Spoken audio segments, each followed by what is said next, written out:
Adam, there we go. Morning, fellas. How you doing? Boys, It's the rock and roll Jesus. it's Feel you, man. the artist, You're right. the artist formerly known as Jesus of Nazareth. From Bethlehem to Nazareth, man. You can't do no better. You know, you're a father's worst nightmare. That video of you playing the guitar with that long hair and that beard. I'm thinking. I mean, that was totally not calculated, but at the same time, I don't hate it at all. Hey, I thought we'd have a little icebreaker before we get started. First, if you don't know, the Simon's in the back of a limo.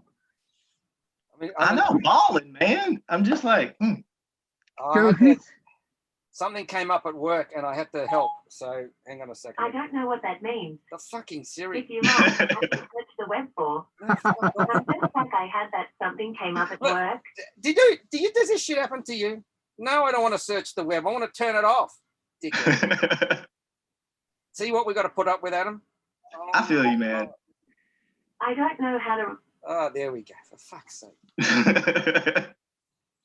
All right, gentlemen, I have an icebreaker for both of you.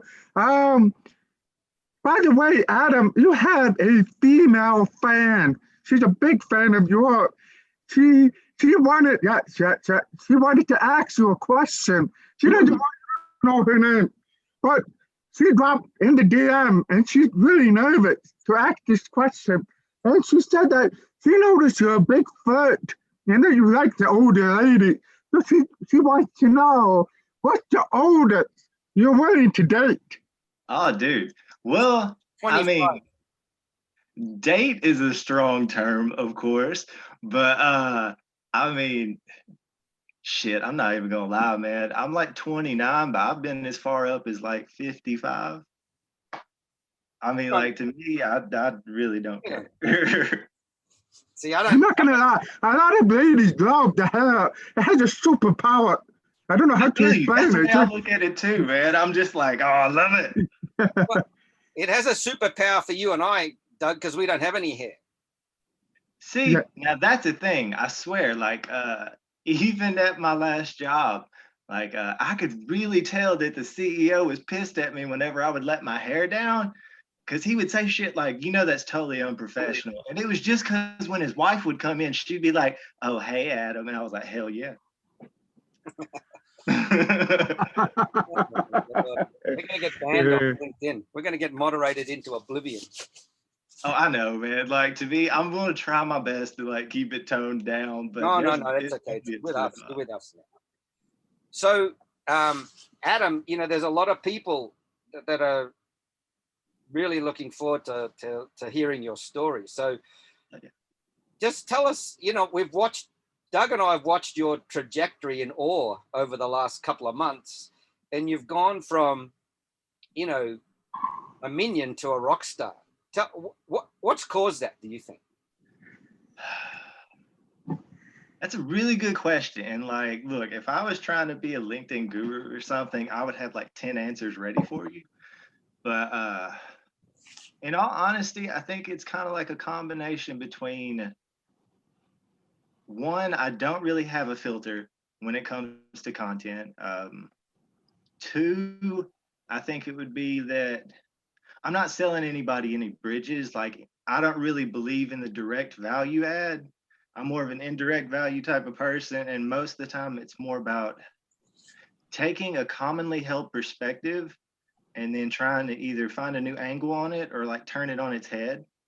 That way, at least they have a difference of opinion. And I think that's what the LinkedIn whole bubble thing is really lacking, is just a little bit of entertainment mixed with a little bit of a different perspective. And so far it's been working out pretty good. And I mean, I have tactics and stuff. Like when I first started, I had no idea like how to reach out to people, how to, you know, get that connection bit going. But the way I explained it to people is I was way more interested in reputation building than authority hacking. Like, I don't care if people think I'm an authority in something, you know, like I've done some impressive stuff with career-wise and profession so far. But I don't really care about it. Like, especially on a platform like LinkedIn, if you're not selling yourself directly, for services or products or whatever, I think your best bet is to just try and build up your reputation as quickly as possible. And I didn't really go the route of doing it because to me, content, it takes a while to get people's eyes and attention on whatever kind of post you have. So for me, the best way I could tell people to hack it or to like go in full bore is just in comments, man. I leave like essays with purpose. I'm like most of the big guys that I've talked to or tried to get the attention of, especially in the beginning, it was just throw down in the comment section as much as I possibly could. And people take notice of that, even if it's not like the bigger guys that'll give you like more than a thanks for commenting or something like that. The other people that are in the post or that see you do it first, they look at it and they go, ooh, that dude. So, I mean, that's my biggest hack for it. Is that the right word? You think that's the right word, though, Adam? Hack? Hack? I think in the beginning, yeah. Like, I know it sounds really cold. And I mean, it could just be like a bias on my part because I've been around a lot of programmers and stuff like that. But for me, I think totally like in the beginning, everybody's got to do whatever they can. It's really cutthroat to get that attention. Once you have it, that's whenever you can figure out what your tone or your style or how you want to interact with people. Like for me, the hack was going into other people's comments and doing as much as I could to garner some attention for myself or to like make other people look at what I was saying and be like, oh, that guy might have some perspective. Maybe I'll take a look at whatever he's doing later on. And then when they do, that's when I build that relationship up in my own comments. Like that's where I really go ham entirely and just try and get to know people. And I mean, like Doug said, man, I'm not above flirting. I'm not above putting myself out there. I'm not above trying my best to interact with people in a way that is completely unique to what they would get anywhere else on someone else's content. Simon yesterday I told Simon yesterday that the key, I think the key, one of the keys to your success is what you do with the comment. And the way you do the comment, it's like you're almost like your own post. You know, they're this big, they're this long. And then if you comment on 20 people's posts, you have 20 pieces of content floating out there, while most people only have one or none. And they see a bunch of, oh, thanks for sharing. Hearts emoji. Oh, that was so cool. That's not content. Nobody's going to pay attention to that. Well, you literally post 20 times a day. I'm making up the number 20. I don't follow you that deeply. I'm assuming if you comment on 20 people's posts, and you're doing this long of a comment, 20 pieces of content putting out there. It's no wonder your rise is that you should join me out here, you know, out in the moon, man. Yeah, that's cool. No, I really appreciate that too. Like most people don't.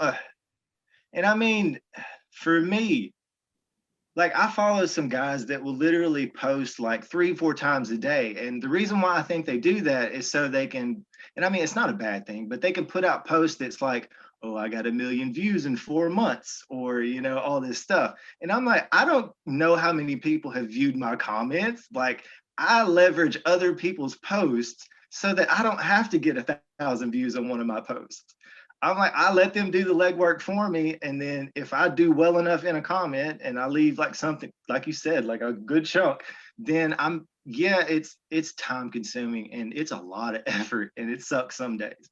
But if I can do that and choose good people to give me essentially essay prompts, then I've got 20 pieces of content floating around at any given time. And I've had people message me and be like, dude, you're everywhere and I don't know how you do it. And the truth is, I don't even get down to that many people's profiles. Like I have specific days where I go and just like and comment on people's stuff.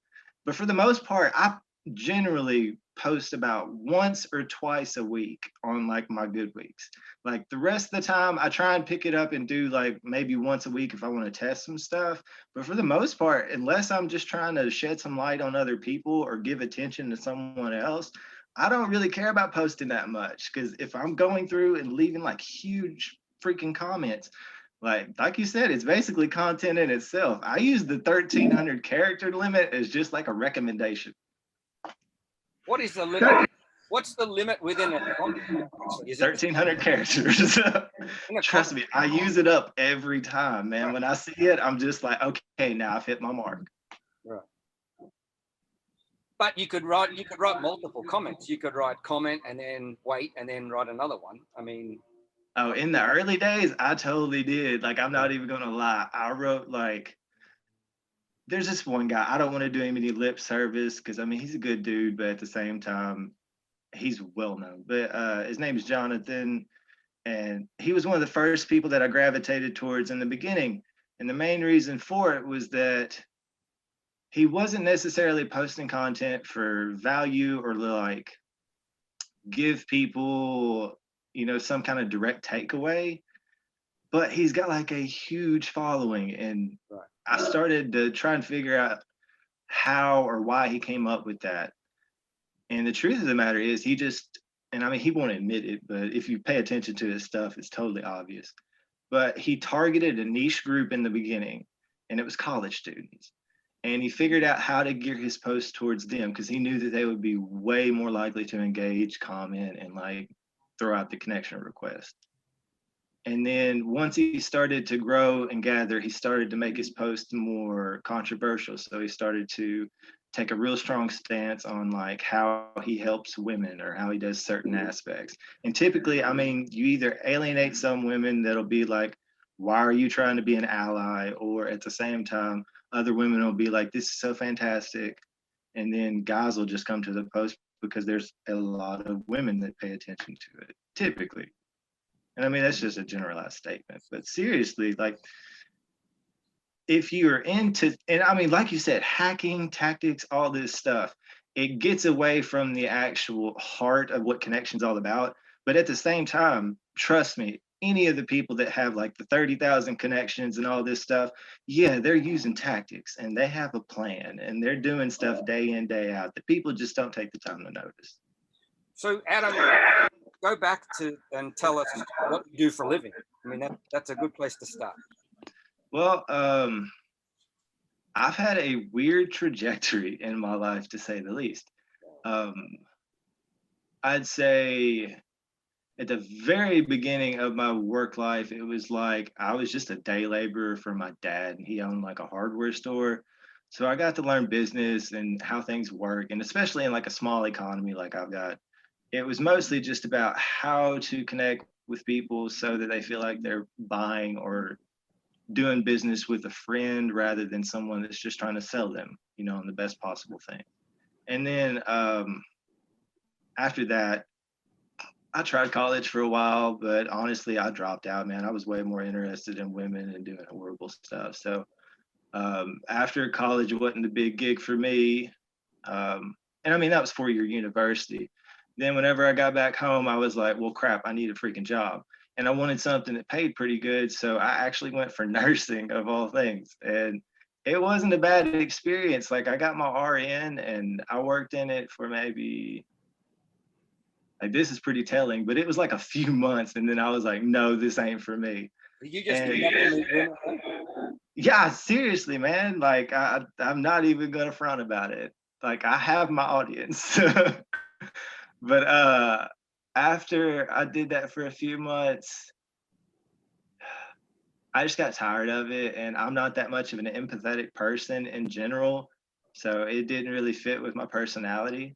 So like literally I just got on YouTube one day and did some searches and was like, okay, so this internet thing, how do you make money with it? And that there was totally before the whole boom of what you see now when you do that search and like you get 10,000 ads pop up. It's like, do Amazon FBA, do whatever. And there was this one guy who actually, he put out a decent piece of content and it was like how to get a job in digital marketing. And I was already interested in it because after I dropped out of 4-year university for like 4 years, I went on the road as a traveling musician and like played with rock bands and did the things. And I just thought it would be good information to figure out, okay, so I like this music thing. how am I going to get to a point where I can put it out to the world and, make some kind of money off of it online. But it ended up morphing into, how do I get a job in this industry? And once I figured out the pay grade and like what actually is required of you to, make some decent money, it's pretty much the quickest trajectory to like 6 figures in 3 years that I've seen in any industry. And I mean, after I got the job and I started working with an agency for a while, I was a pretty big top earner, and I started working for brands, a couple of brands like a few of the ones under the Procter and Gamble umbrella, and then Canon cameras and a few others. And I mean, most of it was focused on e-commerce and Google Ads. And then once I started to get really good at it, Google kind of tapped me on the shoulder at the agency and was like, hey, you're doing pretty good right now. You're with one of the, I think it was like the top 50 fastest growing e-commerce agencies. So they were like, hey, you want to come up here and get trained to be an expert. So they kind of shipped me up to Chicago for our Google headquarters in Chicago for, I think it was like 3 weeks of training. And I mean, it was everything from like smart bidding strategies to YouTube ads to, I'm trying to think what else. I mean, they went over some fundamental stuff, but for the most of it, it was like, we'll give you 3 to 4 days of intensive training, and the rest of it's just, you can party around and like oogle some Googlers. And you can, they even had like a rooftop freaking subway car bar. And I mean, dude, it was fun. It was legit. I was throwing down all the time. I was like, free drinks. You got hot people everywhere that are smart and like well paid. I was like, dude, I'm down. So I did that for a couple of days, and I was like, y'all sure y'all want to send me back? Like I could totally be an asset. But I think after a while, after I did that, it was a good eye-opening experience. And for the most part, it was like, let us show you what the potential of, Google's money behind AI technology, and like figure out what exactly are we going to do in the future, like the next 10 or 15 years out. And they showed us some stuff around like with certain things about the algorithms that they use for Google Ads and a few other things. But for the most part, it was like a good intensive training with like a good marketing bit at the end to just show like what are they really focused on as a company outside of just getting as much money as possible from people through Google Ads. I want to switch things up just a little slightly. Now that I've got you here, I want to pick your brain about something. So, when clients on board me, for the most part, they want to go all in on paid ads, whether it's Google ads or Facebook ads, Instagram ads, whatever the case may be. And my personal philosophy when you work with me is that we don't do that. We start organic first, and we test messages, either through your company page, through your personal page. And of course they get upset because they know organic takes time. It takes about a couple months to get traction to who's connecting to the brand, who's responding to the message, who's jumping on your profile page. And the reason why I go organic is because before, way back in the day, it used to be the invert, which is, sure, let's go paid ads. And we would dump so much money into these paid ads that they didn't work. They didn't work. You get a lot of clicks, which you end up paying for, but people are clicking it, but nobody's converting. And it took me a long time. I think I was talking to a buddy of mine. He's like, you're doing it wrong. It's organic first. Find the message and then go straight to paid. What's your philosophy on that? Do you have a mix of that? Do you have, talk to me. What would you do if somebody came to you and said, promote my brand? Honestly, I have no argument with what you just laid out. Like in terms of business, typically, if it's a well-established brand with like the notoriety of like Canon cameras or something, yeah, you can dump out a whole lot of ad spend, like in the millions of dollars, and you can get a lot of conversions. And I don't consider that like they got money to burn, but they aren't quite burning money if they're putting it towards certain types of ads. Like most of the time when it's a big brand like that, they're more about, you'll hear the word optimization more times than anything else. But really, when they think of testing and optimizing, it's like, okay, Google just came out with this new feature or this new snippet or like this new tool or little gadget that we can throw on an ad. Let's test it for a little while and see if that gets a better result than what we got last week with not having it. And that's really it. It's tedious and it's time consuming and it's just one little tweak and then, you know, see how it works for a while and then dial it back. But if it was a brand that was less established and like, and honestly, it kind of depends on the industry and what the target is. Like, I would say, just to give a different point of view, because like 100%, I think organic's the way to go, especially in the beginning. Like, there's nothing better than getting, you know, some foot traffic to stuff that you're putting out there for free and getting people to respond to it. If anything, that's like free market research, and you can't beat that. But if I was like, let's say, a full-time coach or consultant in any space like health, wellness, whatever, I would say that one of the most underutilized aspects is YouTube ads. Like so many people forget about it, and it could be like a fear of being on video, could be a fear of like not having, you know, established YouTube channel, whatever it may be. But if you don't have YouTube ads going out to like any kind of target market, like most people go trying to get a, like, let's say I'm a health coach or whatever, and I'm like, okay, so my services could be used for anybody. Let's not make the targeting really niche. Let's go out. And that's how they waste money on YouTube ads. And then they start saying, well, I don't want to do this anymore. I'll just stick with organic. When the truth of the matter is, if they found like 3 or 4 other YouTube channels that was doing the same exact thing that they were doing, and they targeted ads specifically to those channels, all you're doing is putting yourself on somebody else's status on your dime. Meaning that like, if you put money towards it, you like, if I wanted to compete with Shay Rowbottom on YouTube, all I would have to do is come up with some YouTube ads, put my like ad on her YouTube channel, and then bam, I just got a status bump. You know, like that's as easy as it is. And people don't really utilize that or use it to its fullest potential, in my opinion.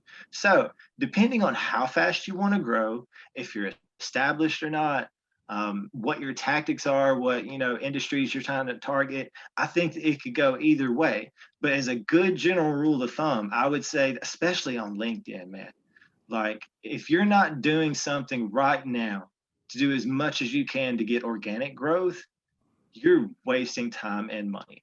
Like I wouldn't, like even me, I'm an ads dude, but I refuse to pay for LinkedIn ads right now. Like it doesn't make sense. But if I started to really dial in an offer or something, the first place I would go would be YouTube ads before anything else. Yeah, YouTube. Go ahead, Simon. Sorry.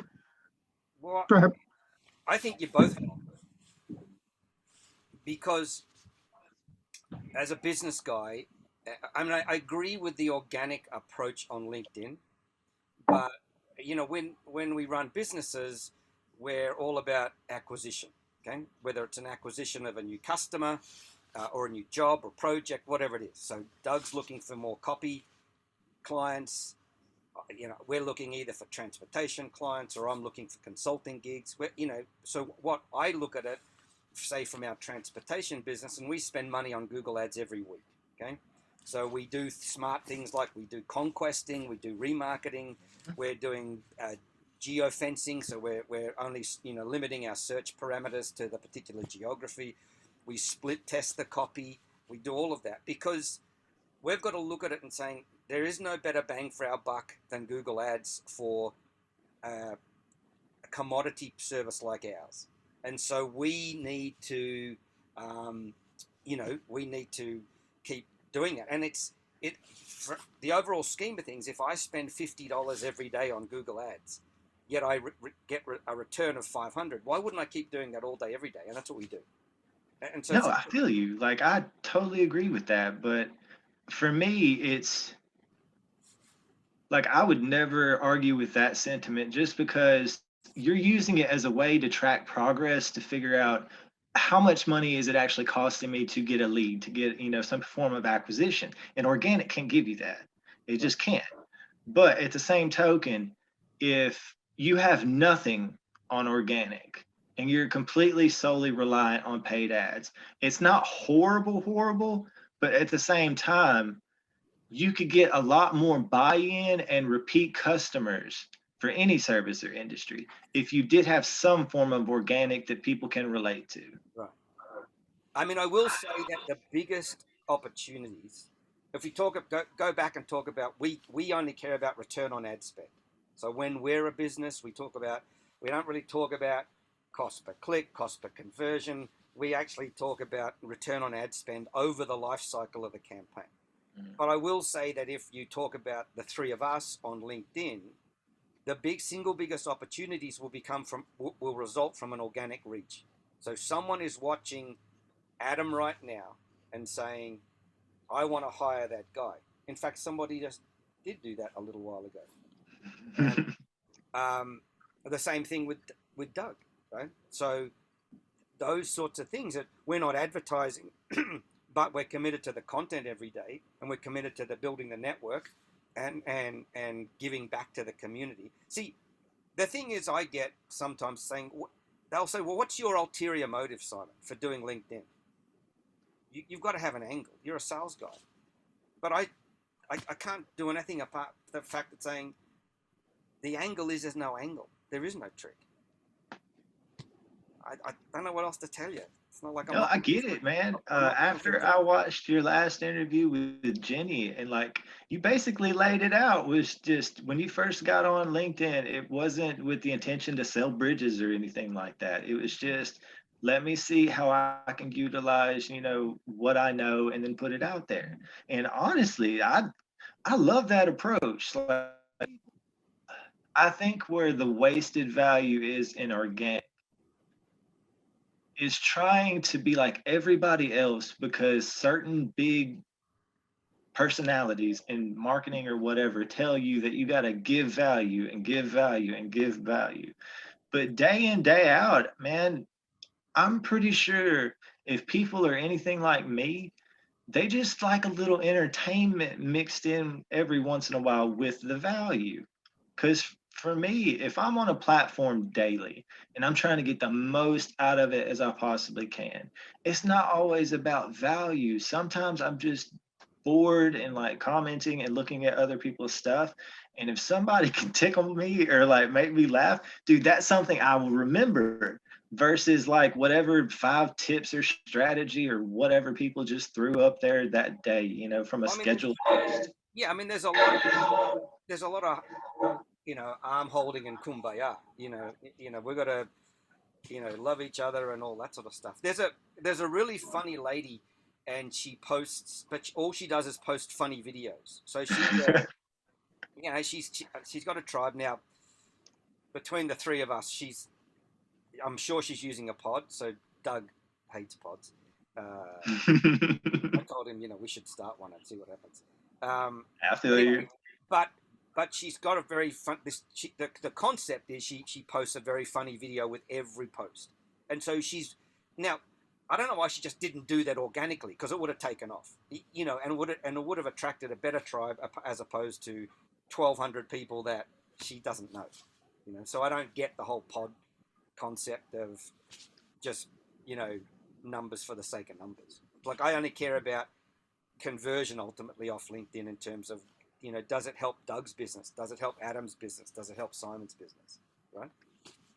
See, and for me, I mean, I totally feel that, but I think that more people get wrapped up in trying to get the immediate return on investment. If you're used to being, and I think that's one of the hindrances from LinkedIn, is that it's so business oriented and everyone is so used to that type of environment. It's natural to think that, okay, what's my return on investment on, time spent on platform? What's my return on investment with like people I'm reaching out to, my network and things like that.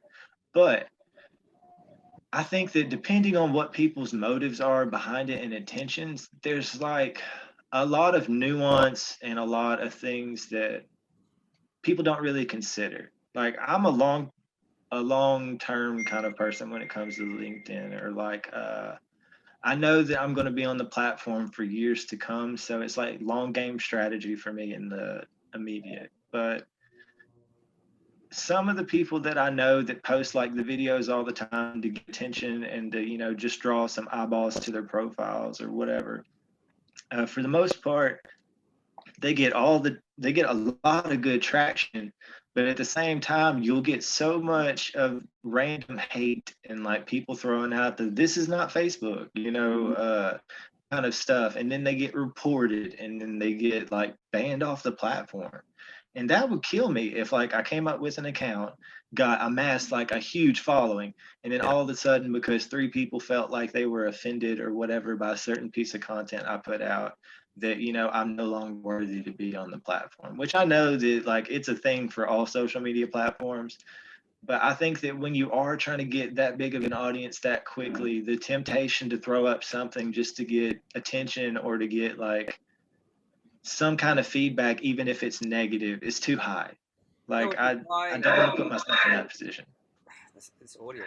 There was a guy last week that got kicked off the platform, very famous guy on LinkedIn, and they took the Twitter, and he, for what I can tell, he was very genuine. He had built an army and pushed LinkedIn like nobody's business, and built a very successful business. And I don't know, some you know, person at LinkedIn took offense to what he was doing, and he got on someone's shit list, and they kicked him off, and he was done. But thankfully, you know, calmer heads prevailed, and they reinstated him. But his business went from, you know, whatever it was to zero overnight, and that is the risk of us. So, but you know, Doug and I don't have to worry. They're not going to come after a bald guy and an Aussie guy as well. So they come after rock stars like you. Minions like us, Adam. We don't have to worry. Well, I'm just saying that for the most part, I mean, they have their terms of service that people never read, but you never know what is going to be the actual thing that gets you kicked off the platform. Like, I'm not afraid to cuss and to like say, I mean, shit, it's a way I communicate with people, and it kind of lets people know that they can let their guard down when they're in my little orbit or whatever. And I like it that way. And if I get to a point where I have a big enough following that if I say a few naughty words, that it could get me kicked off of a platform or something like that, man. No, do they have they don't care if we cuss on LinkedIn. I don't think they care. I mean, I think if you use some words, you might get, you know, a slap on the wrist. But you know, if you went into a hate speech, or if you said, you know, something. But I know, but who's going to determine what hate speech is? You know, that's what I'm saying. It's too much of a slippery slope. Go ahead, Doug. But this happens over and over again, because if you go far back into when I was on Twitter, people got booted off the platform like garbage, quick. It was like throwing out kind of. And I've always said this to clients that I onboard is, do you have an email address? No. Then why do you think LinkedIn genuinely cares about your business? No, LinkedIn cares about their business. Their business is keeping people on the platform. And if you're upsetting people to get off, and you're upsetting them to the point where they feel like they can't be on the platform, you're going to go, not them. So have an email that's up and ready to go. I know people are like, well, what am I going to talk about? The same thing you talk about on LinkedIn. So every post, put in the comment section, hey, just in case I get booted off this platform, jump on my email if you want to get content. And people who really leverage LinkedIn are those who get people off the platform. Dude, by way of getting their email, or getting them on Zoom, or getting them in a master class, or whatever, getting them off the platform.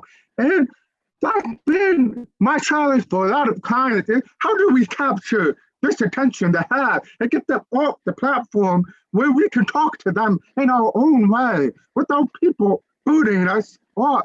So if you get big, Adam, and Simon too, you need to start thinking about, okay, well, I don't own LinkedIn. This is just mine. I'm a guest. And they're letting me eat free food and they're giving me free beer, like the Google party. They're giving it away free. But you have to behave. You don't behave, you're out. Oh, what about my picnic, man? Not my problem. Not my problem. Get out. So think about that for you, especially because you're very raw and you're very honest. And if somebody pisses you off, I can see you fighting back. And boom, that's it. You're gone. So think about getting on a cheap email platform and just collect, give people drive traffic to the email and just build. You don't even have to use it. Just build the email list. And if you get kicked off, you send an email to your group and say, hey, looks like I got kicked off. Well, you can find me here. You know what I mean? I love that so much, man. So Adam, Yeah. Are you working for an agency now, or are you working for yourself?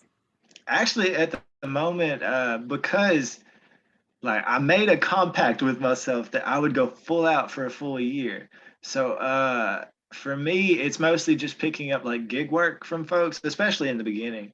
But I mean, I've had a few offers come through where it's just like, hey, do you want to pick up 10 to 15 hours a week or like 20 hours a week? And then I just charge like anywhere from like 35 to $50 per hour.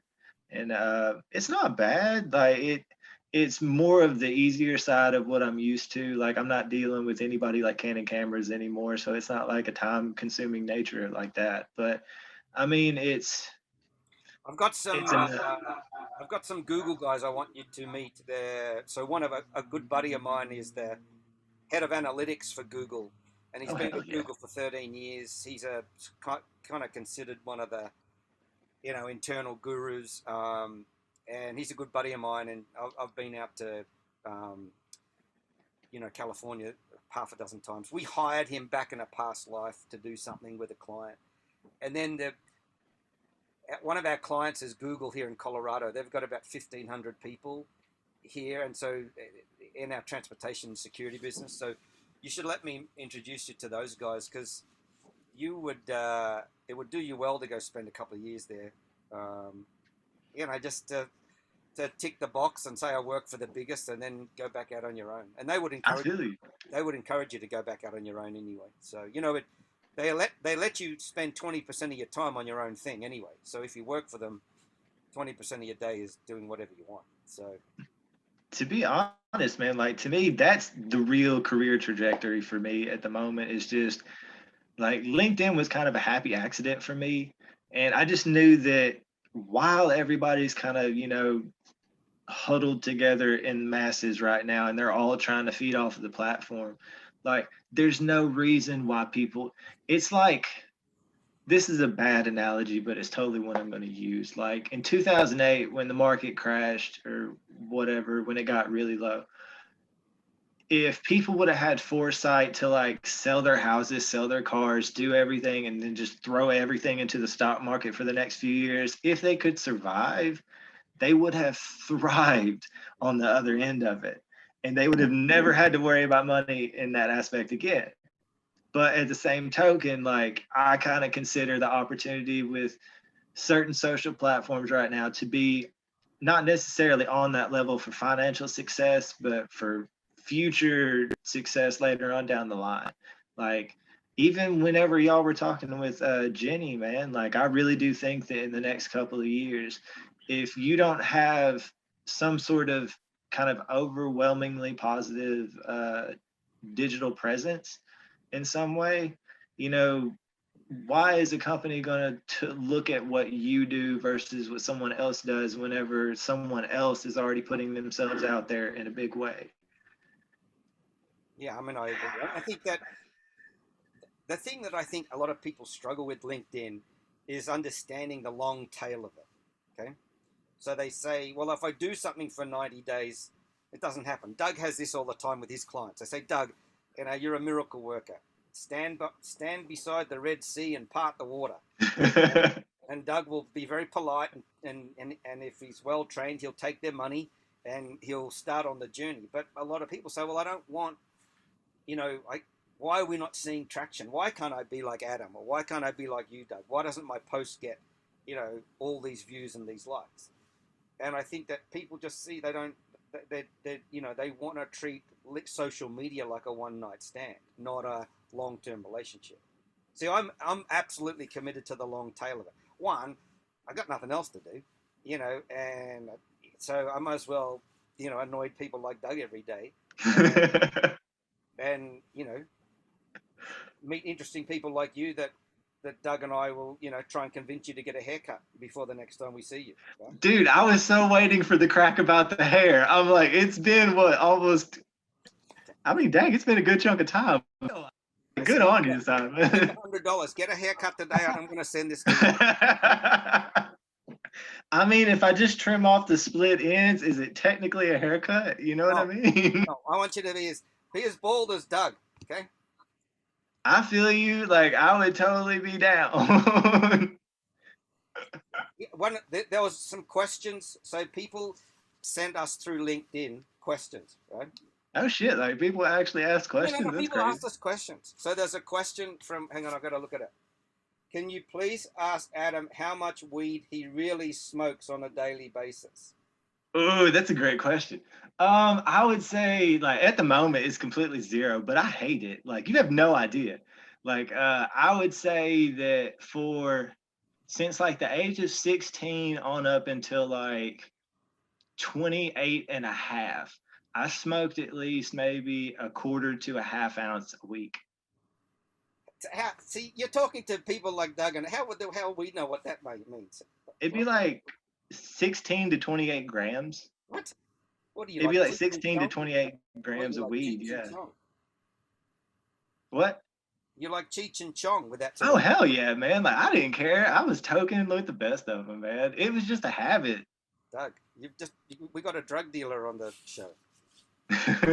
Hey, you do what you can to get by back in the day. I've got some crazy stories from the road, man. Are you ready for the next question? The next question. Of course. Is Adam single? Yes. Adam, you're gonna get bombarded now. Right, fine. Doug and I will chaperone you. Okay, don't you worry. I know. I need people to watch me for real. Like, it's a thing. Well, that's good. No, but I'm not kidding, Adam. You have a big female following. It's incredible. Especially after when you sung that song. My God, you had a whole wall of female fans. Just said, wow, that was so beautiful, Adam. I said, wow, well played, dude. Well played. I feel you, brother. Like, I'll say that the real truth of the matter of why I skew female is that for all of my life, I've always had one tenet that, like, women have always taken care of me, period. Like, and that goes way far back, but especially whenever I was like doing the touring musician thing, like, there were times when I had no place to sleep going from city to city, and like the kindness of a stripper was about all I had. I'm just saying, like, it is amazing to me how much women will give and appreciate so much more than what guys will. So to me, it's obvious for me to skew that way, just because, like, if you want a loyal fan base that's behind you and in your corner, if you don't skew female, you're missing out. Because, like, the old adage for me whenever I was like doing gigs and stuff as a musician was that if you can get the women to show up, then dudes will show up automatically because women are there. Like, if you can figure out how to get that specific attention and that audience to really pay attention and resonate with you, then you're doing something right. I would agree. If you look on LinkedIn, there's a group called the Female Lead, right? The Female Lead. Okay. I keep hearing about that. What is that all about? So it's the female lead or whatever. It's a group, and it publishes as a group, like a business profile, but it blows up on its engagement and its followers. So the average post that it might get 8,000 or 9,000 likes. the average, right? Because Nice. just as Adam said, it's a targeted audience that runs like a cult, and if they get behind something, holy shit, but I think that's one-on-one marketing too. If you 80% of the purchasing power in this country is controlled by women, right? That's what I'm saying. I'm like, people underestimate the power of female attention and female eyeballs all the time. Like, I can't remember what statistic it was, but they said that the majority of LinkedIn was like male, or skewed male. And I was like, but the power users typically are the females. Like, if you really get into trying to figure out like who all the people are that have huge followings and like will take the time to comment and like engage with an audience, typically the ones I see in my feed are female. It could just be algorithm stuff, but I've actively gone out and looked, and most of it's female, in my opinion. So what are how are some, not that we can help you, Adam, and this is not that sort of things, sort of chat, but is there, what are you looking for next out of, say, LinkedIn or out of social? Like, where do you want to go to next?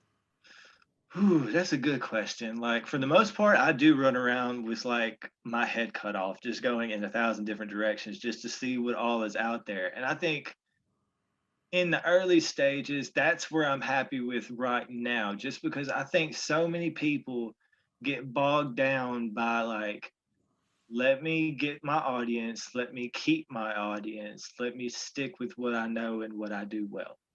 And for me, if like I literally only started last November, like if I cut myself off at the knees right now and just focused on what I've got versus what I could have in, let's say, a year solid, or like 5 years after really spreading out and figuring out what I can do as far as like entertaining, getting people's attention, throwing out some perspective, doing things. Like, I'll say this, my general viewpoint at the moment is, and I mean, I hate to rip off this one guy's type of deal, but like, Gary V's little was it jab right hook, mine's more like the Godfather. It's like, give as much as you possibly can, like in the beginning, do everything. Like everything I do at the moment is for like free goodwill with people, just giving of myself as much as possible, getting my reputation as solid as I possibly can with people, getting my name out there as much as I can with people. And then eventually, once I do well, I'm going to be like the Godfather and be like, man, I'm coming for the favor. What? And then you're going to put a dead horse in one of our beds. I made a joke with Jenny actually, like in a previous message, and I was like, I'm eventually going to come to you for a favor. And then I like put the little unicornette up there, and I was like, no horses will be harmed in the making of this ask. And she laughed. It was good. I mean, but that's, go ahead, Doug, go. I want to say something real quick. What Adam's plan is a a very millennial type of thinking, which is I'm going to attract my audience first. I'm going to build my network. And most of my clients are older than me, older than Adam. And so when I start talking, like he's talking, they look at me like I've lost my mind. What? No, they talk conversion. Where's the conversion? Like what, dude? The future is your network. Your network is the conversion. You don't have one. So therefore, I think transportation is the exception, because if I have to go to the airport, I'm going to Google, ride to the airport, whatever. That's different. I'm talking about people who, big brands, or trying to scale to a brand. Well, the only way to have a brand is to have a network. And so if you're a solopreneur or you're a medium-sized company, your network is your catch, period, for the future. But again, if you're a transactional business, Google Ads all the way, for sure. But what you're talking about, Adam, is what I'm doing right now. Even I told Simon a couple of weeks ago, I turned down the most lucrative offer of my career because it didn't fit. I told It's him not what I'm doing. And look at his head right now. He's shaking his head. He's just like, oh my God. he's- Oh he- my God. he should have I called. didn't vibe with the guys. They sound like a bunch of bros. They sound like a bunch of sandwich people. Like in my worst nightmare. Like, but the point is, I wonder if that's a generational thing. Because Johnny kind of talked about that before, which is we're very focused on our digital footprint. Because we know once you have that, you can go anywhere. Yeah. See, I think that it's mostly once you get to the point where it's like, all right, let me build my network before I try and sell or promote something. That's where I'm at right now, is like, I know I could do like the whole value add, do a bunch of posts about what I do. But that's why I like your content, Doug, especially, is because you understand not only how to draw attention, but how to convert that attention. And that's something even I'm not good at right now. Is like I'm decent at marketing, but it's mostly just figuring out like how do I manage the keeping the attention plus eventually doing the big sale. And I mean, like you're good at that as far as coming up with certain things that you know is going to work as far as getting people's attention, like the post about music. And then like halfway through the post, you swap the thought process. And I love that. And it's that constant like, let me get you entertained and then throw out my business card at the same token. And nobody hates on you for it. Like that's the beauty of it. Like that's the art form if you want to know good copy. Is like doing the soft sell, but at the same time, nobody's going to give you shit about it. And I love that. Like I really, that's what made me pay attention to you in the first place.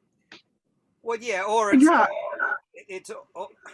I mean, a colleague of mine, reached out to me the other day and said, I need some help, and I said, yeah, you need to talk to Doug. And so, it goes further than that, Adam, because if you build a tribe, the tribe then takes over as your sales organization.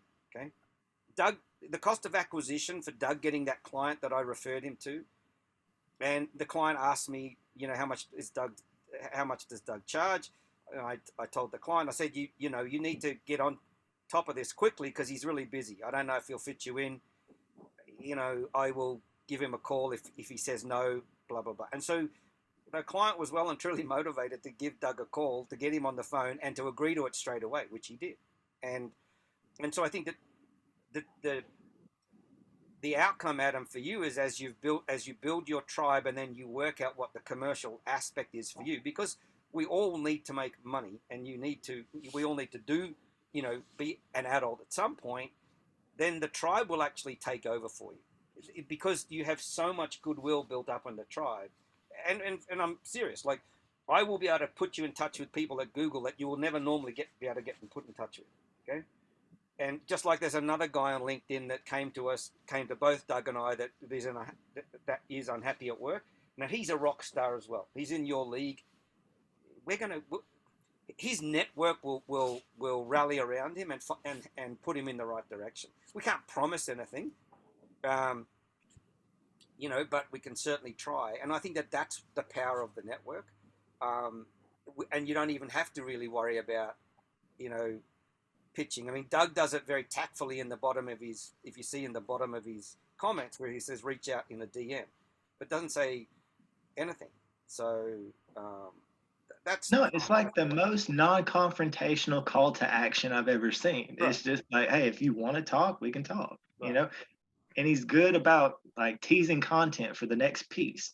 I think that's a big thing that people lack as far as like posts and content, is just they don't necessarily have a planned out structure yet, or at least that's my problem, is like I don't know how to lead from one to the next and make it cohesive, like under the same thought process and under the same umbrella. But like his content from like Cardone to, a little bit on Gary Vee and different things, like it leads down through a theme. And I think that's and I know he writes books. So to me, it's like figuring out what are the themes you're going to talk about in your content, and it's figuring out how to wrap the majority of what you like to talk about around that. Right. And as far as the monetization thing with me, like, I mean, as far as what I figured out early on, and it was the whole motivation behind me starting to get behind LinkedIn in general. It's just like I knew how, like, the business model and how I wanted to be motivated to do that. The truth of the matter, why I haven't gone full bore into like agency style work and things like that, I mean, I get a decent amount of offers every once in a while, especially like this past month or whatever, because everybody's looking to hire. But the truth is, the business model of an agency means that you can't scale as a solopreneur unless you hire out and then get more clients, build yourself out, and you're always in a chasing your tail mode as far as business models are. But if you really want to know the most, like, the path of least resistance for a business model that can be maintained with the least amount of effort, it's just like course to consulting to figuring out how to build up your social network to be, like you said, evangelists for you and be your referral network. And then once you got that, you just keep repeating the process of coming up with courses, coming out with content. And then eventually, if you keep at it for like 10 years, you can build up a heck of an amount of like a decent monetization strategy. All right. Hey, we're going to go. We're at the top of the hour, so I'll give you all a shout out. I'll send you the link to everything else. It was great talking to you, Adam. I loved it, man. It was fantastic talking to you guys. This is my first like experience with a podcast. So good. It was a lot of fun. All right. I enjoyed the hell out of it, man. See you, boys. See you, Simon. See you. Yeah, I'm not even awake yet. You know, I'm still working on my first